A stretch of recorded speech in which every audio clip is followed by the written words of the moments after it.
Jesus, restore my strength, where life has left me broken and tired. There are moments when strength does not collapse in a dramatic way. It simply disappears. You wake up, do what must be done, speak the right words, fulfill responsibilities. But inside, something feels hollow. Not sadness exactly, not despair, just a deep tiredness that sleep does not fix. Life kept demanding, people kept needing. Faith kept asking for endurance, and somehow you kept going without noticing how much it was costing you. This message is not here to push you to be strong again. It is here to sit with you in the place where strength ran out. Jesus does not approach you today as a judge of your limits or a critic of your weakness. He comes as someone who understands what it means to be human, to be weary, to carry invisible weight. If you are here, it is not because you are failing. It is because your soul is asking for restoration, and that request is already a prayer.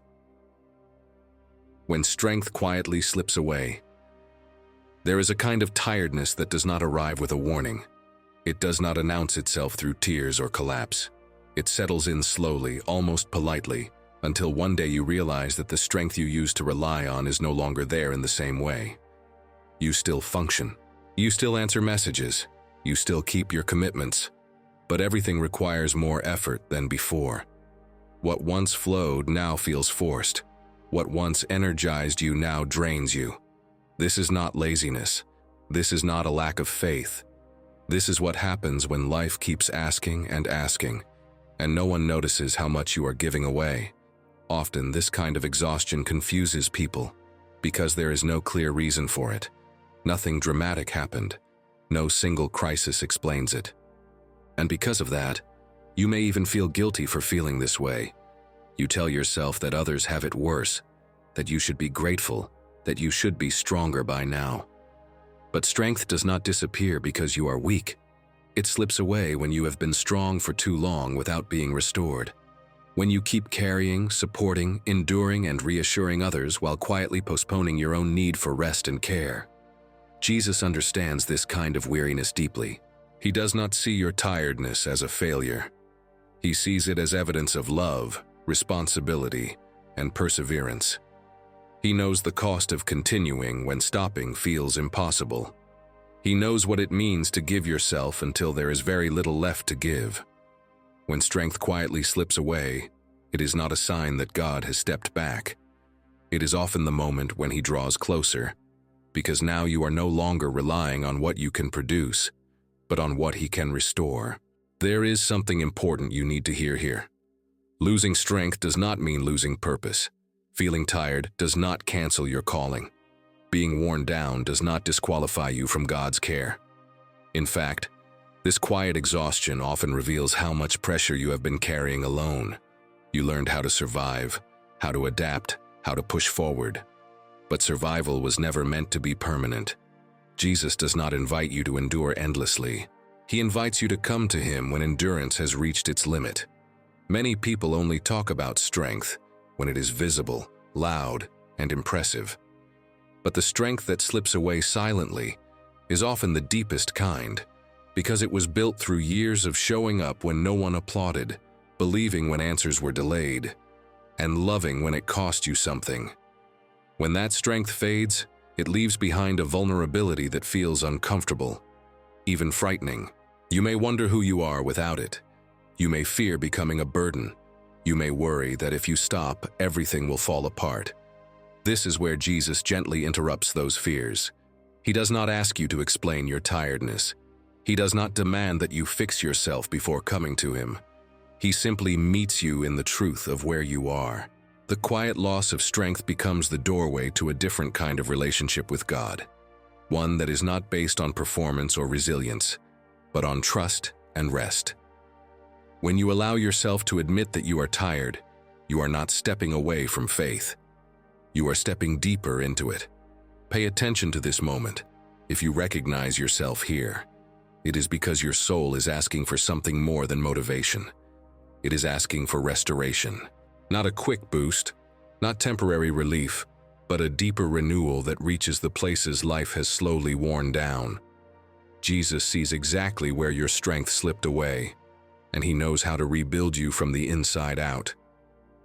This awareness is not the end of something. It is the beginning of a new way of being held. The weight of carrying. Tomorrow while surviving today.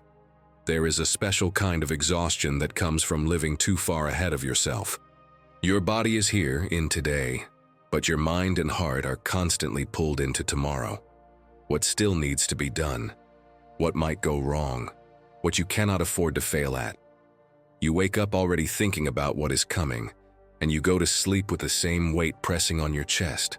Rest becomes difficult, not because you are busy, but because you are carrying the future on your shoulders while barely surviving the present. This kind of tiredness does not come from action alone. It comes from anticipation, from responsibility that never turns off, from feeling that if you stop paying attention, something important will fall apart. You may look calm on the outside, but inside there is a quiet urgency that never leaves, a sense that you must stay alert, prepared, strong enough for what is next. Over time, this constant forward focus drains your strength because your soul was never designed to live permanently in tomorrow. Jesus speaks directly to this condition.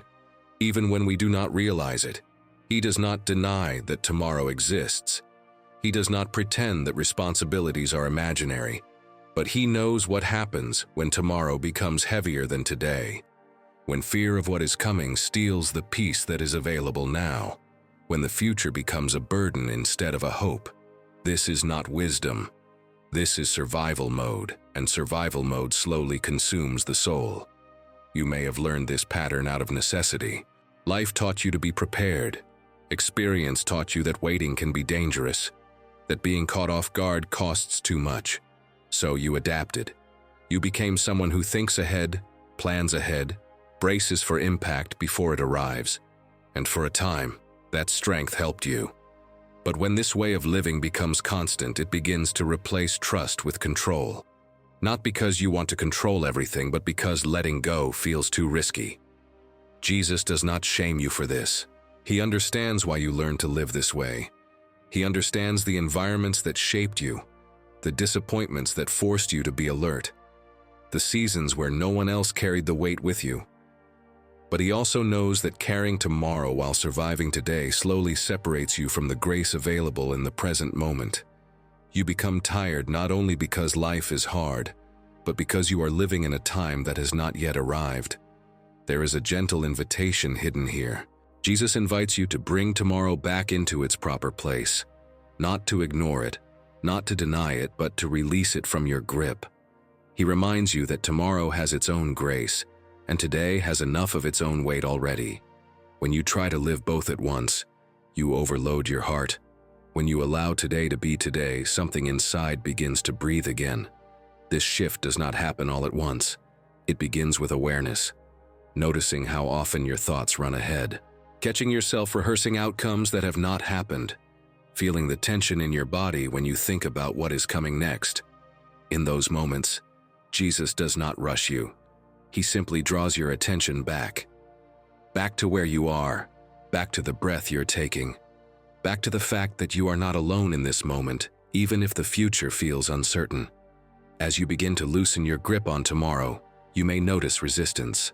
Part of you may believe that worry is protection, that anticipation is responsibility. But Jesus offers a different kind of safety, one that does not depend on constant vigilance, but on presence. One that does not require you to carry everything, but invites you to trust that He is already present in the days you fear. This is where strength begins to return in a quieter way, not as sudden energy, but as relief. Relief from having to live everywhere at once. Relief from the pressure of holding the future together. When you allow Jesus to meet you here, today becomes lighter, and in that lightness, your soul becomes ready to hear what it has been struggling to express all along. The soul's cry that words can no longer express. There comes a moment when even prayer feels heavy. Not because faith is gone, but because words no longer know where to land. You want to speak to God, yet nothing comes out the way it used to. The familiar phrases feel distant. The requests feel tired. Silence takes over, and you wonder if something is wrong with you. But this silence is not emptiness. It is often the deepest form of communication your soul has left. This happens when pain has been processed too many times in the mind, and strength has already been spent explaining it. When you have talked, reflected, prayed, and tried to understand, yet the weight remains. At this point, language fails because the soul is asking for presence, not answers. It is asking to be held, not analyzed. Jesus understands this language perfectly. He does not require eloquence from the weary. He listens to what is beneath the words, to the ache that breath alone carries. Many people feel ashamed of this stage. They believe that if they cannot pray clearly, their faith must be weak. But Scripture shows something different. There are moments when groans replace sentences, when tears replace petitions, when stillness replaces speech.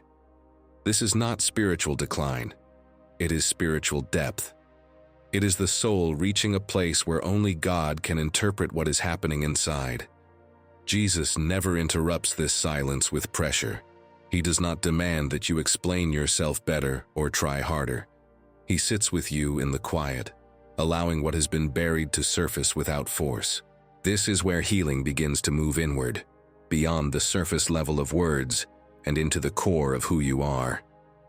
The silence becomes sacred, not because it is comfortable, but because it is honest. You may notice that in this silence, memories surface. Old disappointments, unresolved grief, fatigue that goes back further than you realized. This is not regression. This is release beginning its work. The soul brings forward what it no longer has energy to carry alone. Jesus does not rush this process. He does not silence it. He receives it with patience, knowing that what is finally felt can finally be healed. There is a subtle shift that happens here. You stop trying to sound faithful and start being truthful. You stop shaping prayers and start allowing presence.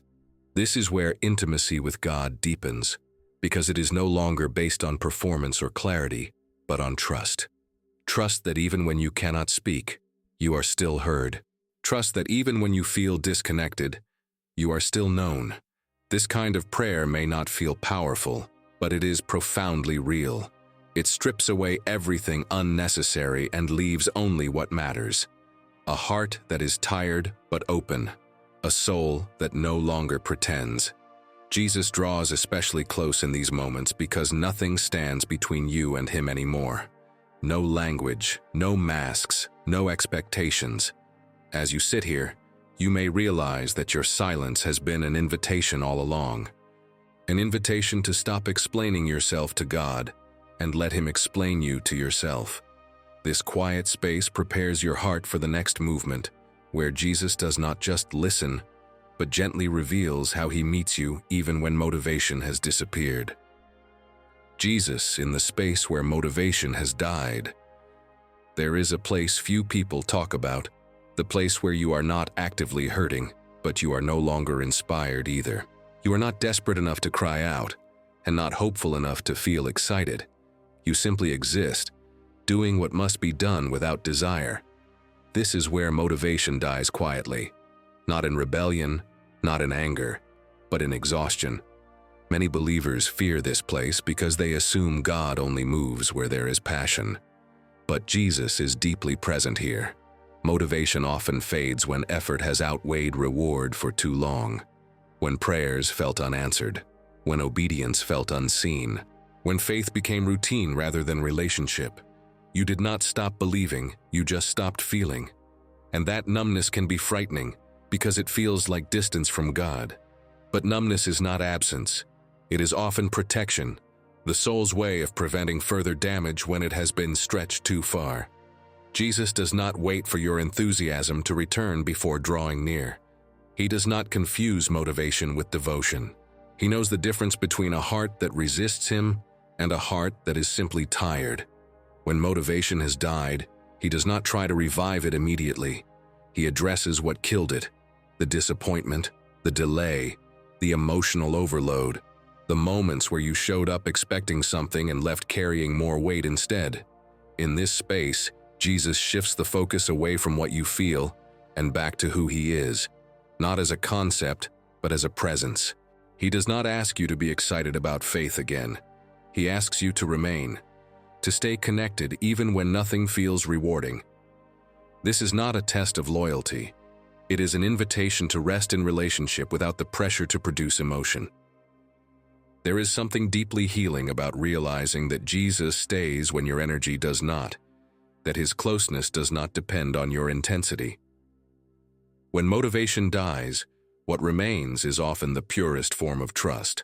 Not the trust that expects miracles, but the trust that stays even when nothing happens. This is where faith matures, not into something louder, but into something deeper. You may notice that in this season, small things begin to matter again.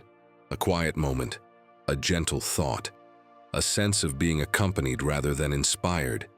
These are signs of restoration happening below the surface. Jesus rebuilds from the inside out, starting with safety, not excitement. He reintroduces stability before joy, presence before purpose. This space is uncomfortable because it strips away spiritual adrenaline, but it is also sacred because it is honest. Here, you no longer follow God for how he makes you feel, but for who he is to you. Jesus does not rush you out of this place. He uses it to reestablish connection without performance, to teach you that even when you have nothing to offer, you are still held. As you remain here with him, something begins to shift. Not suddenly, not dramatically, but steadily.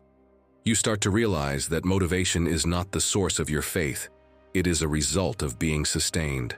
And before Jesus restores what you feel, he restores the place where you can feel again.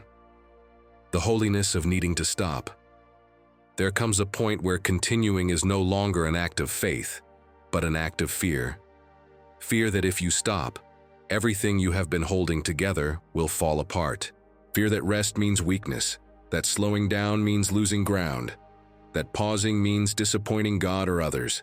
This belief settles in quietly and becomes a rule you live by. Keep going. Push through. Do not stop. But Jesus never called exhaustion holy. He called rest sacred. Needing to stop is not a failure of devotion. It is often the clearest sign that your soul has reached a boundary it was never meant to cross alone. When life demands more than the heart can safely carry, stopping becomes an act of wisdom, not surrender. Jesus himself honored this rhythm. He withdrew. He rested. He stepped away from crowds, needs, and expectations, not because the work was unimportant, but because the soul requires space to remain alive. Many people confuse spiritual maturity with endurance. They believe that the more they can tolerate, the stronger their faith must be. But endurance without renewal slowly turns into resentment, numbness, or collapse. Jesus does not measure faith by how much you can survive. He measures it by how much you trust him enough to stop when he invites you to rest. The holiness of stopping lies in recognizing that you are not the source of your own strength. Stopping feels uncomfortable because it exposes how much of your identity has been tied to doing, producing, and holding things together. When you stop, you are forced to face the silence, the uncertainty, and sometimes the emptiness you have been avoiding. But this is exactly where Jesus meets you. Not to overwhelm you, but to restore order. He does not fill every quiet moment with instruction. He allows stillness to do its work. There is a deep spiritual shift that happens when you allow yourself to stop without guilt. You begin to realize that God does not depend on your constant effort to move in your life, that his presence does not withdraw when you rest, that grace continues working even when you are not actively striving. This realization softens the heart and releases tension that has been stored for years. Jesus invites you to stop, not because he wants less from you, but because he wants more for you. More peace, more clarity, more alignment. When you stop, you create space for him to restore what busyness has buried. Strength does not return through pressure. It returns through safety. And safety begins when you no longer feel chased by expectations, even spiritual ones. Stopping also reveals something important. It shows you what you have been carrying that was never yours to hold. Responsibilities you assumed out of love. Expectations you accepted out of loyalty. Roles you maintained out of fear. Jesus gently separates what belongs to you from what belongs to Him. This separation is not loss, it is relief. And in that relief, the soul begins to breathe again. There is holiness in this moment, because it requires trust. Trust that God will not abandon you if you pause. Trust that your value does not disappear when you are still. Trust that restoration is not something you earn by effort, but something you receive by surrender. Jesus does not rush this process, He guards it. He knows that what is rebuilt in rest becomes stronger than what was sustained by force. As you allow yourself to stop, you may notice a quiet resistance fading. The constant urgency loosens. The inner pressure softens. You are not fixed yet, but you are no longer being drained. This is where true restoration prepares its foundation. And once that foundation is set, Jesus begins to open what your brokenness has been quietly holding closed. What breaks us is often what opens us. Brokenness feels like proof that something went wrong, that a mistake was made, a limit was crossed, or a season lasted longer than it should have. We tend to look at what broke us with suspicion, even shame, as if those fractures disqualify us from wholeness. But Jesus sees brokenness differently. He does not rush to cover it up or replace it. He looks at it as a place of access, a place where walls fall and truth finally breathes. Much of what breaks us does so quietly, not through a single blow but through accumulated pressure, expectations that never eased, love that was given without being replenished, faith that endured without relief. Over time, the soul stretches beyond its capacity, and something gives way. When that happens, we often try to repair ourselves quickly, to return to who we were before. But Jesus does not aim to restore you to a previous version of yourself. He works with what has been opened. There is a reason brokenness feels exposed. When something breaks, what was hidden becomes visible. Pain surfaces, needs rise. Long silenced questions demand attention. This exposure is uncomfortable because it removes control. You can no longer manage appearances or maintain the image of strength you once relied on. Yet this is precisely where Jesus enters more deeply. He does not force His way in. Brokenness creates the opening. Jesus has always worked through openings. Hearts that were certain remained closed. Lives that were intact often resisted change. But those who came undone, those who had nothing left to protect, encountered Him in profound ways. Not because brokenness impressed Him, but because it allowed honesty. It allowed surrender.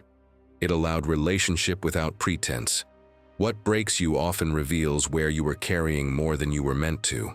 It exposes patterns of self-reliance that once felt necessary. It brings to light agreements you made with pressure, fear, or responsibility that slowly drained you. Jesus does not point these things out to accuse you. He reveals them to free you. Brokenness becomes a teacher, showing you where healing is not optional anymore. There is also grief here. Grief for who you were before the breaking. Grief for the strength you once had. Grief for the belief that endurance would protect you. Jesus does not rush you past this grief. He allows it because grief honors what mattered. It acknowledges the cost of love, effort, and faith. When grief is allowed, it softens the heart instead of hardening it. In this softened space, something important happens. You stop resisting help. You stop pretending you can manage alone.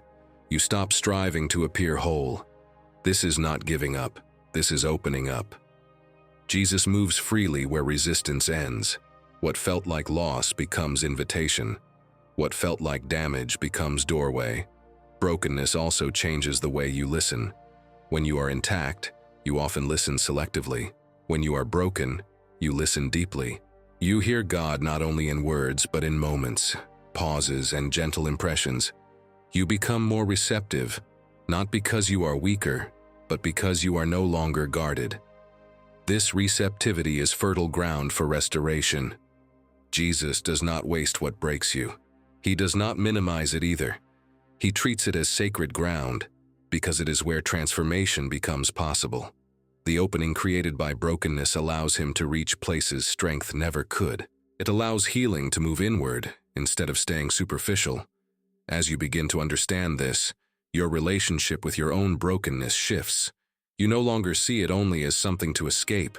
You begin to see it as something that brought you here, to a deeper awareness, a quieter faith, a more honest dependence on Jesus. This awareness prepares you for what comes next, because once the opening exists, Jesus begins to rebuild from within, not by restoring old strength, but by offering a different kind altogether. The strength Jesus restores is not the one you lost.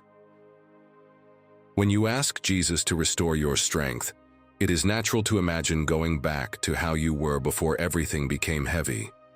Back to the energy, the confidence, the emotional availability you once had. But Jesus rarely restores by rewinding life.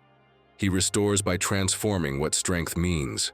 The strength you lost was often built on capacity, resilience, and effort. The strength Jesus gives is built on surrender, discernment, and trust. What you lost may have been impressive. You handled many things at once. You endured pressure without complaint. You showed up even when it cost you. That strength served a purpose for a season, but it also carried a hidden price. It required constant output. It depended on your ability to push through.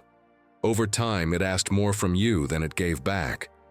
Jesus does not bring that version of strength back, because it would lead you to the same exhaustion again. The strength Jesus restores feels different at first.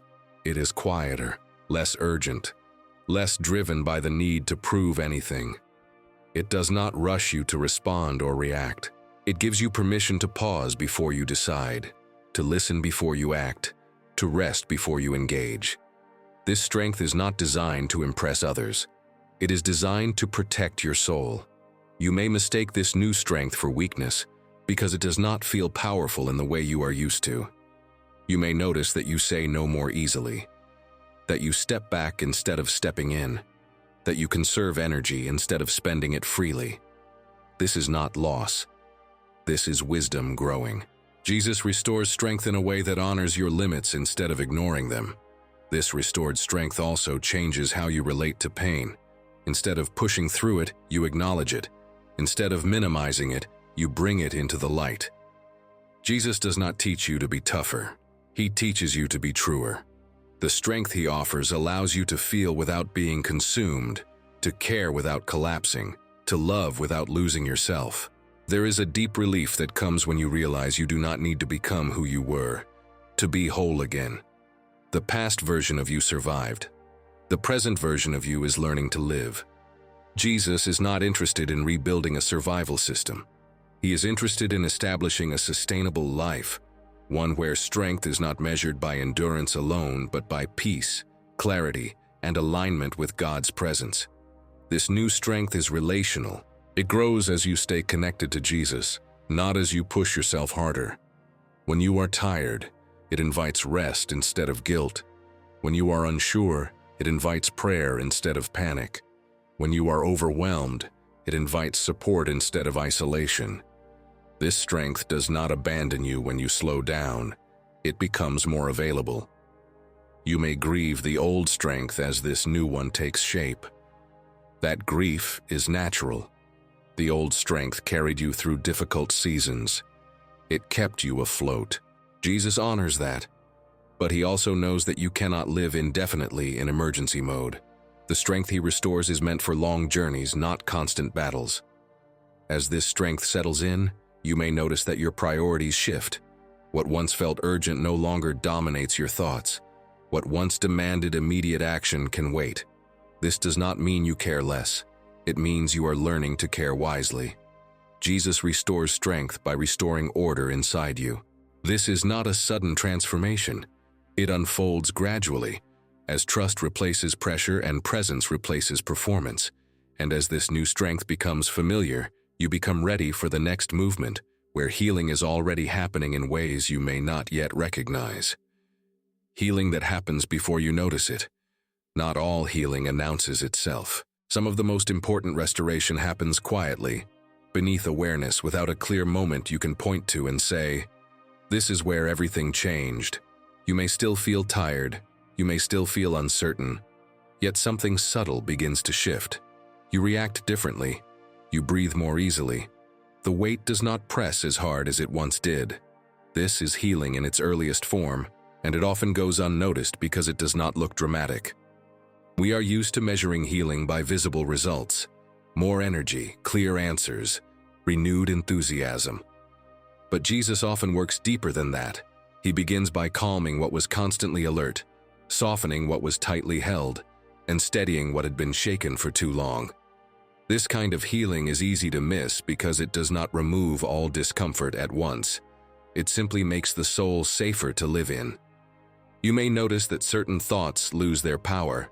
Worries that once looped endlessly begin to loosen their grip. Old fears still appear, but they no longer control your body in the same way. This is not coincidence. It is the nervous system of the soul learning that it is no longer alone. Jesus restores safety before he restores strength, because a soul that does not feel safe cannot truly heal. This early healing also shows up in your capacity to be present. Moments feel slightly longer. Silence feels less threatening. You no longer rush to fill every space with noise or activity. Jesus teaches the soul that stillness is not danger, that nothing bad happens when you pause, that you are allowed to exist without constantly preparing for the next demand. Because this healing is quiet, you may doubt it is happening at all. You may compare yourself to others who seem to move forward faster. You may wonder why you are not feeling better yet. But comparison blinds you to the work God is doing uniquely in you. Jesus does not heal according to external timelines. He heals according to what the heart can safely receive. There is also a tenderness that returns in this stage. You feel more easily moved, not in a fragile way, but in a human way. You notice beauty again. A small kindness touches you. A simple truth stays with you longer than before. These are signs that numbness is lifting. Sensitivity returns slowly, because Jesus knows that feeling again requires care. Healing before you notice it also changes how you relate to God. Prayer becomes simpler. You stop trying to say the right things. You become more honest, more direct, sometimes quieter. Faith becomes less about effort and more about connection. You begin to trust that even when you do not feel progress, something is unfolding beneath the surface. This stage requires patience, and patience can be difficult when you are tired. You want relief, not process. But Jesus is gentle here. He does not rush the unfolding because rushed healing often reopens wounds. What is being restored now is not just energy, but stability. Not just function, but wholeness.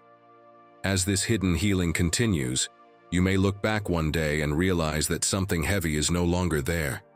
You cannot pinpoint when it left, only that it did.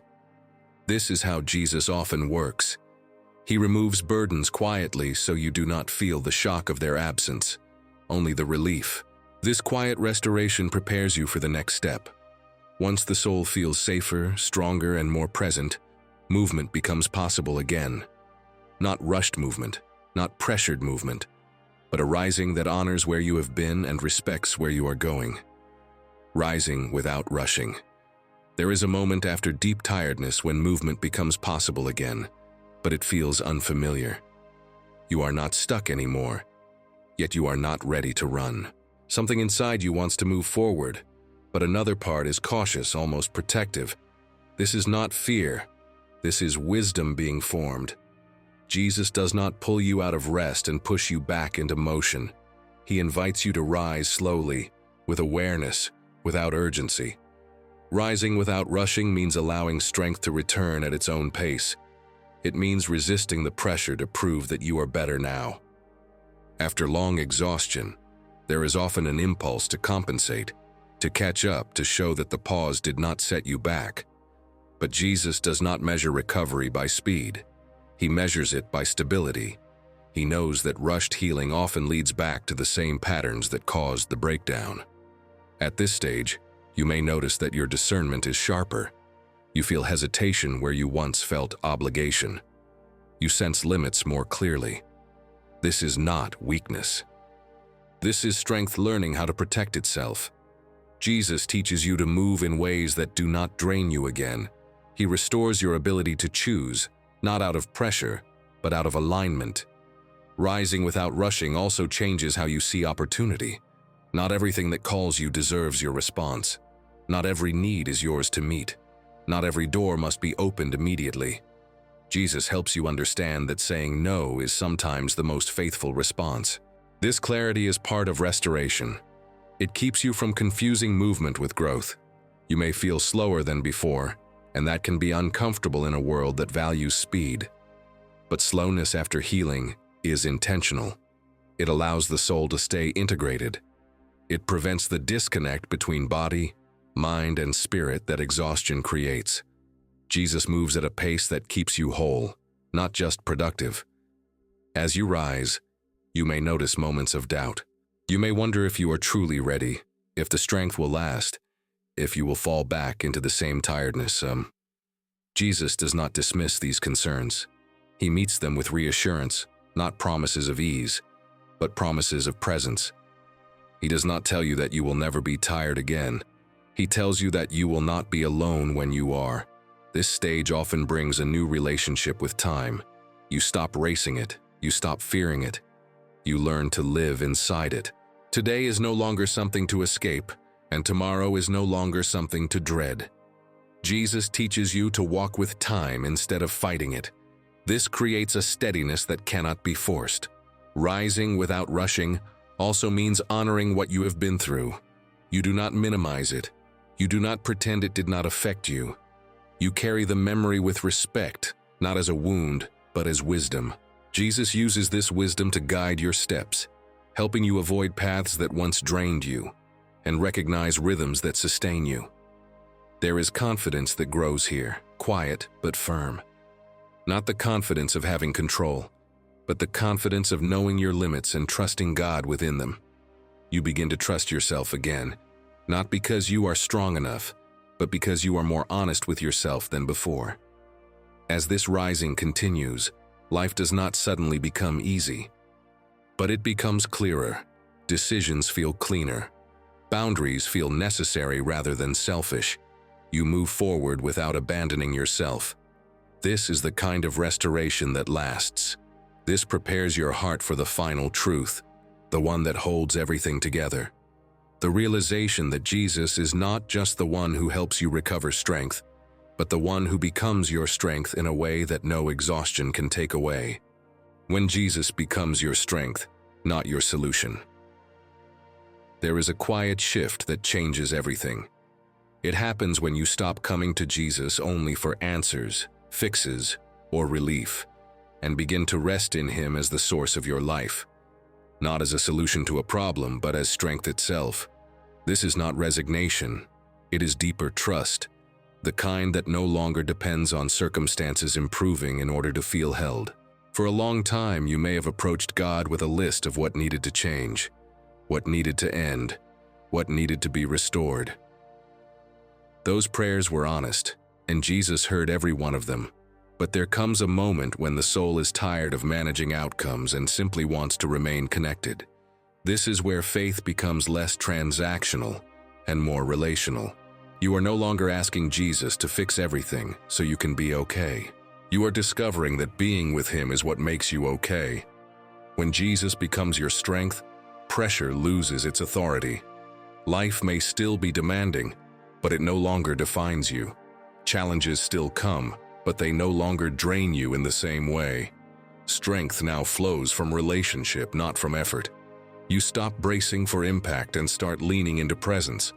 This does not remove difficulty, but it changes how difficulty is carried. This kind of strength does not shout. It does not rush. It does not need to prove itself. It shows up as steadiness in moments that once overwhelmed you, as calm where anxiety used to live, as clarity where confusion once ruled. Jesus does not replace your life with something else. He fills it from within, giving it weight, meaning, and endurance. You may notice that your prayers become simpler. Sometimes they are nothing more than awareness. Sometimes they are silence. Sometimes they are gratitude without explanation. This is not a lack of faith. It is faith maturing. You trust Jesus enough to stop negotiating and start abiding. Strength becomes something you receive moment by moment, not something you store or control. When Jesus is your strength, failure loses its power to define you. You no longer interpret weakness as distance from God. You recognize it as an invitation to lean closer. The old fear of collapsing fades because you know you are not holding yourself together anymore. You are being held. This does not make you passive. It makes you anchored. You still move, you still choose, you still engage with life. But you do so without abandoning yourself or God. The frantic urgency that once drove you is replaced by a quiet confidence. Not confidence in outcomes, but confidence in presence. There is deep rest here, even when life remains imperfect.